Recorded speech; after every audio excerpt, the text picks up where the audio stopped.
பல பேரை ஏமாத்தி பிழைக்கிறவங்கள பாத்திருப்போம், பல பேர்கிட்ட ஏமாந்து போய் எப்படியோ பிழைச்சிருக்கிறவங்களையும் பாத்திருப்போம். ஆனா தன்னைத்தானே ஏமாத்திக்கிறவங்கள பாத்திருக்க முடியுமா? லேசில பார்க்க முடியாதுங்க. ஏன்னா அவர்கள் தங்களை வெளிப்படுத்திக் கொள்வதில்லை. பிகாஸ் அவங்களுக்கு வாழ்க்கையினுடைய தத்துவம் என்னன்னு தெரியும், எப்படி வாழணும்னு தெரியும்.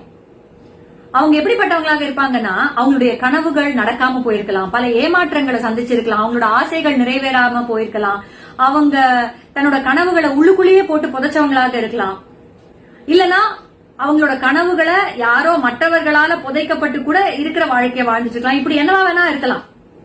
ஒரு நரி கதை ஒண்ணு இருக்கு, சீச்சி இந்த பழம் புளிக்கும் அப்படின்னு. அதாவது என்னன்னா, ஒரு நரி கொடி திராட்சை கொடியில இருக்கக்கூடிய திராட்சைகளை சாப்பிடணும்னு ஆசைப்பட்டு எம்பி எம்பி பார்க்கும், அதுக்கு எட்டவே எட்டாது. கடைசி வரைக்கும் அதால சாப்பிடவே முடியாது. அப்ப என்ன நினைச்சுக்குமாச்சி, அந்த திராட்சை நல்லாவே இருக்காதுல்ல, ஒரே புளிப்பு அப்படின்னு சொல்லிட்டு போயிடுவான். அதாவது அது எனக்கு கிடைக்கிற ஆசைப்பட்டேன், பட் எனக்கு கிடைக்கல, ஆனா அது எப்படின்னு கிடைச்சதாலும் நல்லா இருக்காது அப்படின்னு மனசை தேர்த்திக்கிறது. இது பல பேருடைய வீட்டுல அவங்களோட பாட்டிமார்களோ அத்தைமார்களோ அம்மாமார்களோ இன்னும் கூட சில பெண்களோட வாழ்க்கையில இருக்கத்தான் இருக்கு. அவங்க எல்லாம் பாக்குறதுக்கு எப்பவுமே சந்தோஷமா இருப்பாங்க, ஆர் சந்தோஷமாக இருக்கும்படியாக காட்டிக்கொள்வார்கள்.